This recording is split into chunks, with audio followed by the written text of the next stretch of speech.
예수께서 거기서 나가사 두로와 시돈 지방으로 들어가시니 가나안 여자 하나가 그 지경에서 나와서 소리질러 이르되 주 다윗의 자손이여 나를 불쌍히 여기소서 내 딸이 흉악하게 귀신 들렸나이다 하되 예수는 한 말씀도 대답하지 아니하시니 제자들이 와서 청하여 말하되 그 여자가 우리 뒤에서 소리를 지르오니 그를 보내소서.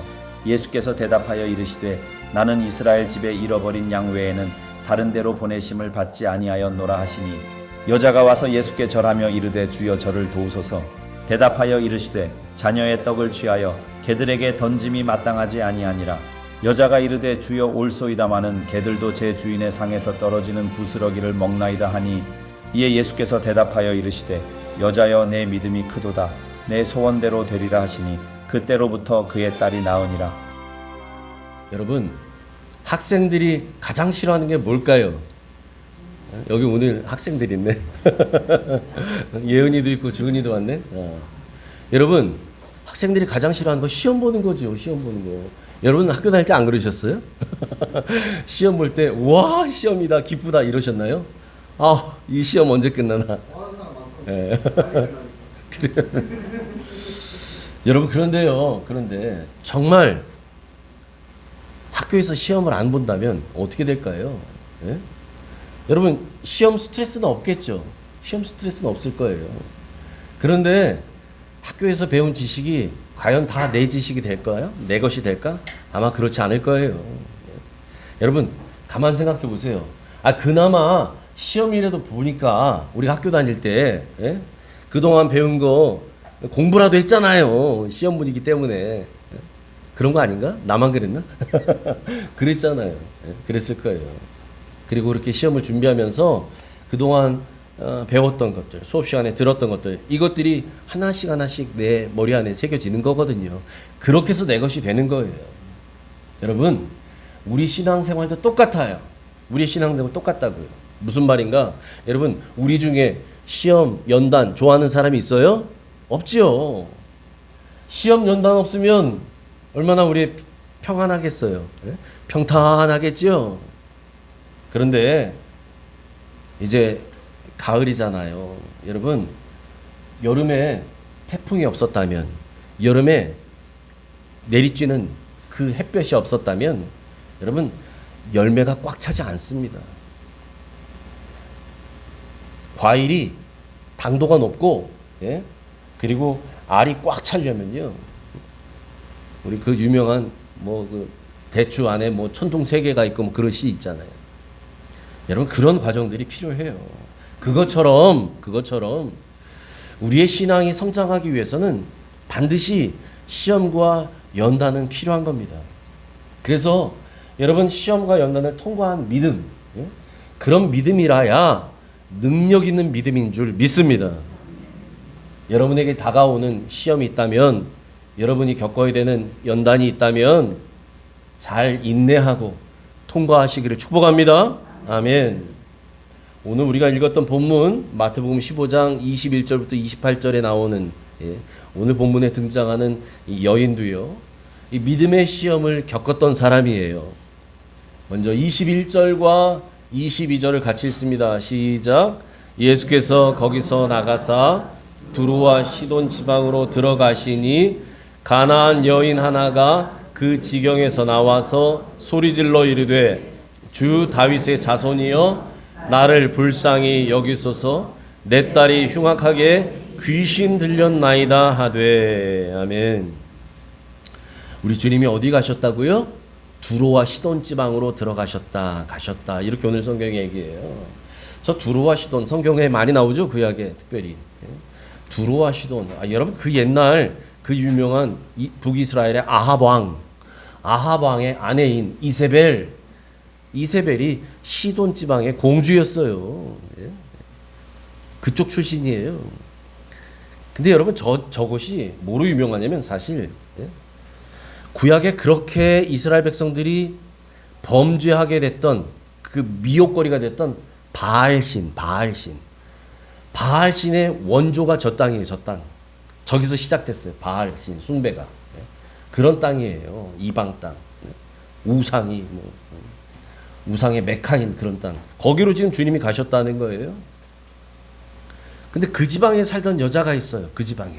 응? 그 우상이 많은 그 땅에 살던 여자. 그 여자가 지금 예수님께 나왔다는 거예요. 그런데 오늘 마태는 그 여자를 뭐라고 설명하는가? 누구라고 말하는가? 가나안 여자 이렇게 얘기해요. 가나안 여자.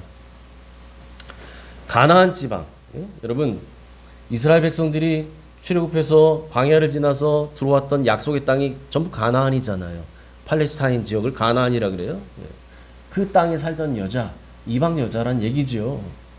그런데 마가는 똑같은 오늘 구절을 설명하면서 저 여인을 뭐라고 설명하냐면 이렇게 설명합니다. 마가복음 7장 26절 같이 읽습니다. 시작.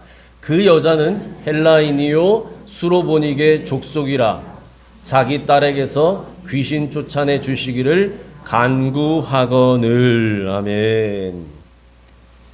두로와 시돈이라고 하는 그 지역은 고대 페니키아 지역에 소속되어 있는 도시였어요. 페니키아 지역이라고 하는 곳에 소속되어 있는 거죠. 예를 들면 우리가 살고 있는 양주, 뭐 인근의 포천, 동두천, 경기도에 소속되어 있잖아요. 경기도. 그런 것처럼. 그래서 여러분 그 지역에 사는 사람들, 두로나 시돈에 살던 사람들을 페니키아인 이렇게도 불렀어요. 그래서 여러분 헬라인이다 이 말은 이방인들을 통칭하는 표현이거든요. 아, 그 사람 이방인이야, 유대인 아니야, 이런 그냥 헬라인이야 이렇게 말하는 거고, 수로보닉의 족속이라고 하는 것은 시리아 땅에 살고 있었던 페니키아 사람이다 이런 얘기예요. 저 여인이 그러니까 그 페니키아 지역 사람이다 이런 얘기죠. 자, 그런데 문제는 그게 중요한 게 아니고 그녀에게 딸이 있는데 이 딸이 귀신 들렸다는 거예요. 귀신 들렸어요. 아, 그러니 여러분 생각해 보세요. 엄마 입장에서. 아니, 내 딸이 있는데 내 딸이 귀신 들렸네. 여기 딸들이 오늘 많이 있잖아요. 시어도 있고 은지도 있고 뭐 다 있네. 딸이 있는데 이 금이야 오게 하는 내 딸이 세상에 귀신이 들린 거예요. 그러니 그 엄마의 마음이 어떨까요? 그 엄마의 마음이. 여러분 그 마음 가운데 내 딸에게 들어있는 이 귀신을 쫓아만 낼 수 있다면, 내 딸을 온전케 회복해 줄 수만 있다면, 엄마의 마음은 늘 그것만 생각하지 않겠어요? 밥을 먹어도 밥이 들어가는지 몰라요. 잠을 자도 자는 것 같지도 않아요. 늘 딸 걱정 때문에. 그러고 있던 어느 날 소문으로만 들었었던 예수님이 내가 살고 있는 이방 땅으로 오신다는 거예요. 아니, 오셨다는 거예요. 그 얘기를 들은 거예요. 그래서 나갑니다. 나가서 보니까 예수님과 그 일행들이 지나가고 있어요. 그 모습을 보면서 이 여인이 큰 소리로 부르짖어요. 뭐라고 부르는가? 다윗의 자손 예수여, 나를 불쌍히 여기소서. 내 딸이 흉악하게 귀신 들렸나이다. 여러분, 여기서 우리가 주목해야 될 것이 있어요. 여인이 예수님을 누구라고 불러요? 주, 다윗의 자손이요. 이렇게 부른다는 사실이에요. 여러분, 다윗의 자손이라고 부르는 것은 아무나 그렇게 부르지 않아요. 저 다윗의 자손이라고 하는 표현은 예수님을 그들이 기다리고 있던 메시아다라고 하는 것들을 인정하는 이야기예요. 그러니까 여러분, 이 이방 여인은, 이 가나안 여인은, 이 수로보닉의 여인은 예수님을 다윗의 자손으로 오신, 이 땅에 오신 메시아다라고 하는 사실을 믿었다는 거예요. 여러분, 이 당시에 유대인 종교 지도자들은, 우리가 지금 마태복음 15장을 보고 있잖아요. 마태복음 15장 1절에서 우리 이미 봤어요. 바리새인들과 서기관 같은 사람들, 또 그 앞에 나오는 대제사장 같은 사람들, 장로들, 이런 사람들은요, 예수님을 자기 눈으로 보고도 메시아로 인정하지 않아요. 자기 눈으로 보고 예수님이 하신 말씀을 듣고 예수님이 행한 그 모든 기적과 같은 행적들을 봐놓고도 예수님을 믿지 않았어요. 그런데 여러분, 이 이방 여인 보세요. 이 가나안 여인 보세요. 이 여인은요, 한 번도 예수님을 만난 적이 없어요. 오늘 처음 만난 거예요.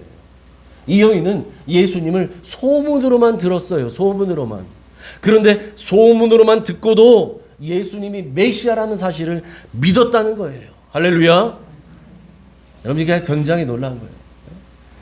여러분 성경의 박사님이라고 하는 사람들은 정말 성경이 말하고 있는 그 메시아이신 예수님이 오셨고 자기 눈으로 봤는데도 그분의 말씀을 들었는데도 안 믿어. 그런데 이 이방 여인은 본 적도 없는데 소문만 듣고도 예수님을 믿었다는 거예요. 그래서 뭐라고 불러요? 주 다윗의 자손이요. 그렇게 기다리던 메시아시요. 나를 불쌍히 여겨 주시옵소서. 그리스도이신 주님, 나를 불쌍히 여겨 주시옵소서. 여러분, 이 여인은 자기 딸과 자기를 동일시해요. 나를 불쌍히 여겨 주소서. 내 딸을 불쌍히 여겨 주소서. 주님, 내 딸이 흉악한 귀신이 들렸습니다. 그렇게 소리를 지르는 거예요. 보세요. 소리를 질렀다고 얘기해요. 소리를 질러. 그냥 점잖게 예수님, 아니. 다윗의 자손이여, 나를 불쌍히 여기소서. 소리를 질렀다고, 소리를. 여러분, 그런데요, 우리 주님은 저 여인의 저 부르짖음에 아무런 대답도 안 하셔. 아무런 대답. 묵묵부답. 침묵하셔요. 아니, 평소 우리 예수님답지가 않은 거예요. 그래서 제자들이 예수님께 말씀을 드려요. 23절 같이 읽습니다. 시작. 예수는 한 말씀도 대답하지 아니하시니 제자들이 와서 청하여 말하되 그 여자가 우리 뒤에서 소리를 지르오니 그를 보내소서. 여러분, 여기서 우리가 놓치지 말아야 할 게 있어요. 때로는 예수님의 침묵도 응답이라는 사실입니다. 응답이라는 거예요. 여러분, 우리가 예수님께 드렸던 많은 기도에 때로는 우리 주님께서 침묵하고 계시는 그런 적이 얼마나 많았어요. 여러분, 많잖아요. 내가 기도한 모든 거에 그래, 오늘 이걸 구하는구나. 그래, 내가 이거 이루어주지. 아니, 오늘은 이게 필요하다고? 그래, 오늘은 이거 내가 채워주지. 다 이러시던가요, 주님이? 때로는 침묵하시는 것 같잖아요. 내가 아무리 기도해도, 내가 아무리 울고 해도. 여러분, 그렇다고 해서 우리 주님께서 우리의 기도를 안 듣고 계시나요? 천만의 말씀. 여러분, 이걸 잘 기억하셔야 돼요.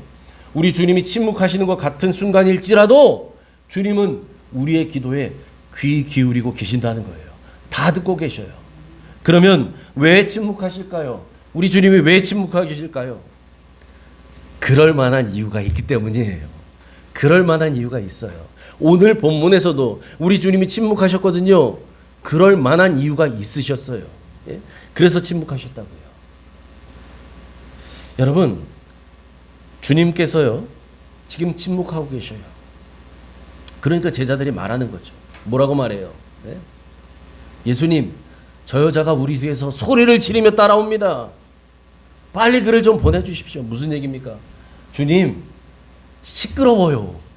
저 여자 때문에 너무 시끄럽습니다. 귀찮아요. 그리고 좀 창피해요, 주님. 우리 저 여자 보세요. 그러니 저 여자가 지금 뭔가 바라는 거 있는데 주님, 빨리 그 소원 좀 들어주셔서 그냥 돌려보냅시다. 그렇게 좀 해주세요. 지금 그렇게 얘기하는 거예요. 여러분, 얼핏 보면 제자들이 뭐 대단하게 소원을 아니요, 귀찮아서 그래요. 저거 시끄러워서 그런다고요. 시끄러워서.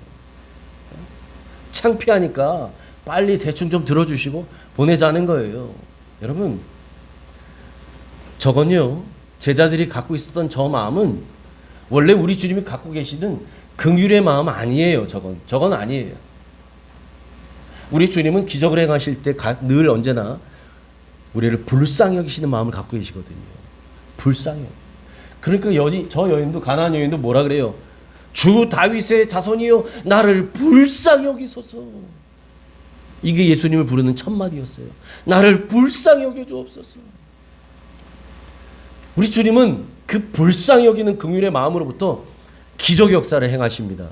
응답을 행하십니다. 아멘. 그러셔요. 그런데 지금 제자들이 말하는 건 그렇게 불쌍히 여기는 마음에서 하자는 게 아니에요. 귀찮으니까, 시끄러우니까. 우리 주님 그런 마음으로 한 번도 병 고치지 않으셨어요. 한 번도 귀신을 내쫓거나 응답하신 적이 없으시다고요. 그런데요, 그러신 우리 주님이 제자들에게 전혀 뜻밖의 말씀을 하시는 거예요. 24절 같이 읽습니다. 시작. 예수께서 대답하여 이르시되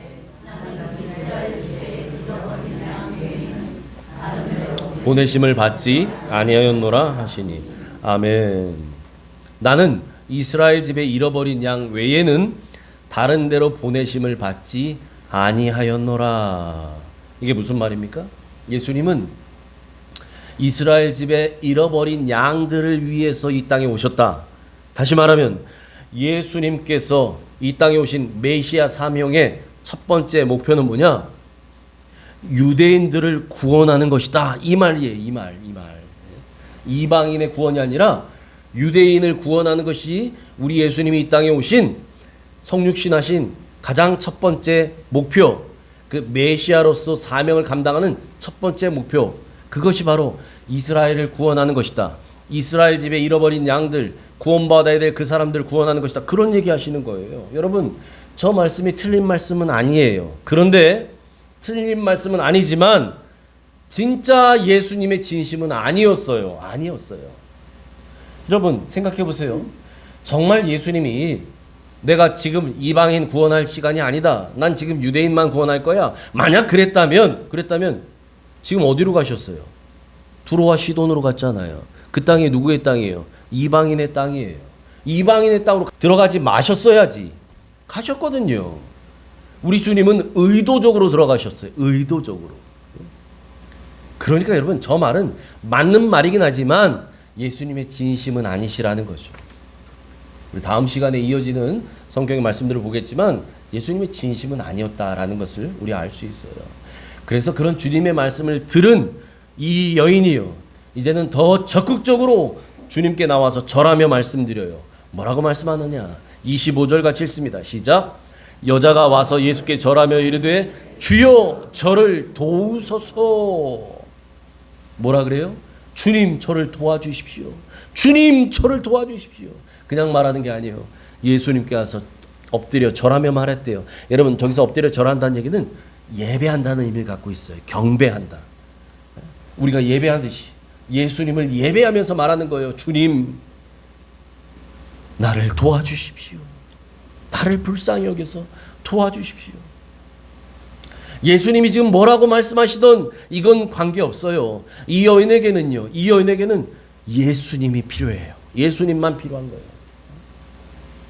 예수님이 뭐라고 하시던 괜찮습니다. 나는 주님만 필요합니다. 나는 주님이 필요합니다. 그런 얘기예요.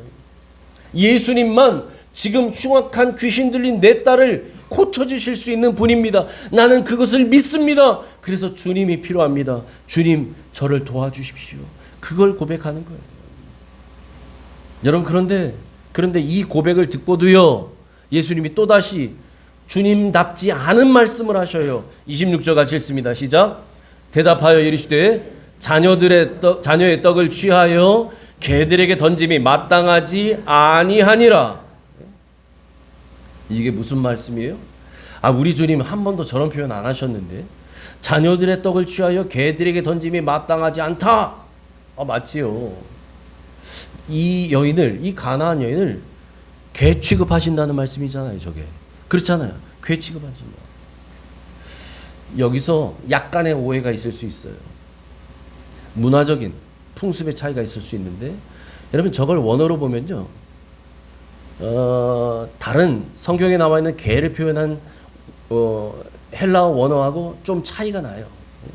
저기에서 사용한 헬라어 원어는 다른 곳에서 사용됐던 원어와 달라요. 그걸 제가 잠깐 말씀드리면 이렇습니다. 동네 돌아다니는 개들이 있잖아요. 주인 없이. 요즘 우리나라도 왜 그 버린 개 뭐 이런 개들 때문에 남양주에서 그렇고 막 가끔 물리기도 하고 이런 거 있었잖아요. 산에 갈 때도 혼자 가지 말라고 막 하잖아요. 제주도도 그렇게 산에 뭐 개들이 많다 그러대. 들개처럼 된 그런 개들이. 이게 헬라어로 퀴온이라고 합니다. 퀴온. 아주 성경에서 하나님에게서 저주와 경멸의 대상으로 표현할 때의 개는 퀴온이라 그래요. 헬라어로 휘원. 그런데 오늘 주님께서 자녀에게 줄 떡을 개들에게 던지지 않는다 할 때 그 개들은 뭐라고 헬라어로 되어 있냐면 휘원이 아니라 퀴나리온이라고 되어 있어요. 퀴나리온. 퀴나리온은 무슨 뜻이냐면 여러분 우리 성도님 중에서도 강아지 키우는 분들 있잖아요. 집에서 키우는 강아지 애완견을 말해요. 애완견. 어감이 좀 다르죠? 어감이 다른 거예요. 그런 의미입니다. 그러니까 여러분 지금 주님께서 이 여인과 여인의 딸을 가리켜서 집에서 키우는 강아지에 비유하시는 거예요. 개들이라고 하는 표현은.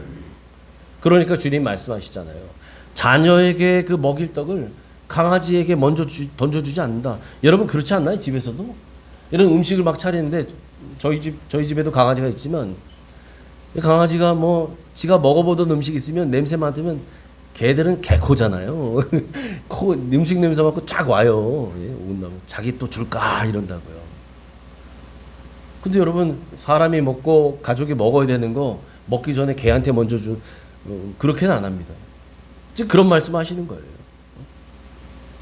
여러분 그렇게 주님이 말씀하시죠. 자녀에게 줄 떡을 개들에게 던져주는 법이 없다. 나 그렇게 안 한다. 그런 말씀하시는 거죠. 여러분 이거 들어보면요. 굉장히 자존심 상하는 이야기일 수 있어요. 이 여인에게. 나를 개라고 말씀하시더니 이제는 뭐 개에게 먼저 줄 수 없다. 뭐 이런 얘기 하시네. 그런데 말이에요. 여러분 이 여인은 자존심 상할 수 있는 말씀을 듣고도 포기하지 않아요? 포기하지 않습니다. 27절 같이 읽습니다. 시작. 여자가 이르되 주여 올소이다마는 개들도 제 주인의 상에서 떨어지는 부스러기를 먹나이다 하니. 아멘. 여러분 이런 대화법을요. yes but 화법이라 그래요. 무슨 얘기냐? 상대방이 무슨 얘기를 하면 나하고 의견이 다를지라도 먼저 상대방의 의견을 인정해 주는 거예요. 존중해 주는 거예요. 그리고 난 뒤에 내 의견을 제시하는 거죠. 근데 여러분 이게 우리가 습관이 안 돼 있다 보니까 우리도 일상에서 그런 얘기 많이 해요. 가정에서도 또는 뭐 친구나 동료들 교회 안에서 지체들하고도 얘기할 때 난 이렇게 생각하고 있는데 난 요 동그라미라고 생각하는데 옆에 있는 집사님 네모라고 막 얘기하네. 아니야 집사님 그거 틀렸어. 그거 아니라니까. 동그라미지 무슨 네모야. 아이고 알지도 못하면서. 우리 이렇게 말하기 쉬워요. 이렇게 말하면요. 네모라고 말했던 사람은요. 이분이 나를 지금 무시하는구나. 이분이 나를 거절하는구나. 이렇게 받아들이기 쉬워요. 상처 입습니다. 그 얘기에. 그래서 여러분 그럴 때는 그렇게 말하는 기보다는 집사님 얘기 들어보니까 뭐 그럴 수도 있겠네요.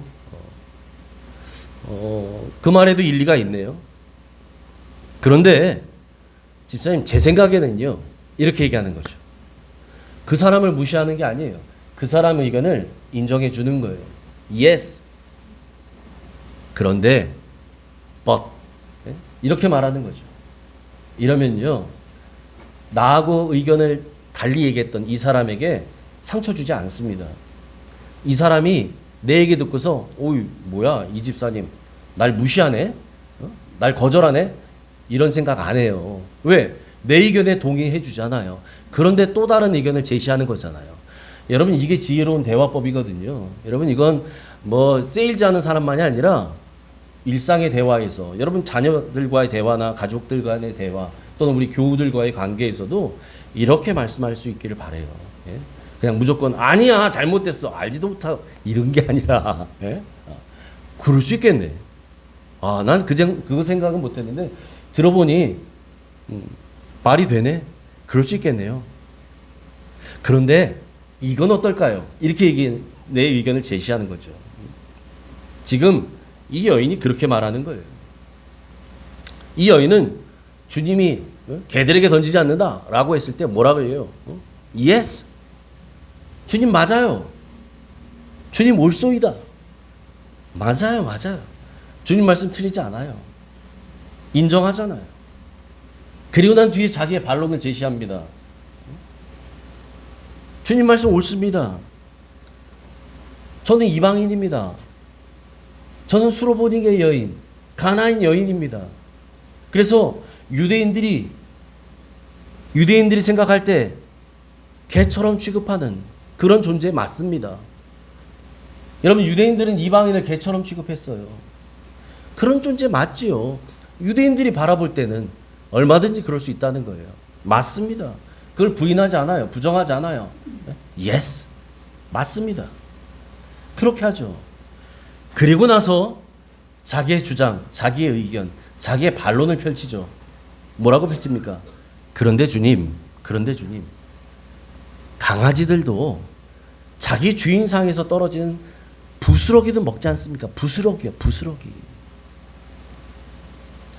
그러니 주님, 저와 제 딸에게 그 부스러기 은혜라도 주십시오. 그 부스러기 은혜라도 좀 주십시오. 여러분, 이 여인은요, 자기의 알량한 자존심 때문에 주님의 역사를 그르치지 않았어요. 아람의 장군이었던 나아만, 여러분, 나아만 장군은요, 나병에 걸렸잖아요. 세상 부러울 것 없던 사람이 나병에 걸립니다. 문둥병에, 저주받은 병. 이 병을 고치고자 이스라엘까지 와요. 소문 듣고 왕이 또 보내서 이스라엘의 용하다던 선지자 엘리야를 찾아온 겁니다. 고쳐보겠다고, 자기 나병. 그런데 선지자는 코빼기도 안 보이고, 선지자 밑에서 일하고 있는, 종처럼 일하고 있는 사환 게하시가 나오더니 선지자께서 이렇게 말씀하셨습니다. 그 말만 전해주네. 가서 요단강에 가서 7번 씻으시랍니다. 이게 다예요. 여러분, 나아만이요, 자존심이 상했어요. 자존심이. 아니, 나를 뭘로 보는 거야 지금? 이 코딱지만한 이런 예루살렘에, 이스라엘에, 지가 잘나면 얼마나 잘났다고, 엘리사란 놈이 얼마나 기분이 나빴겠어요.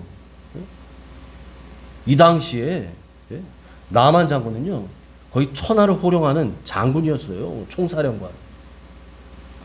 그런데 자기가 무시를 당한 것 같잖아요. 무시를 당한 것 같아요.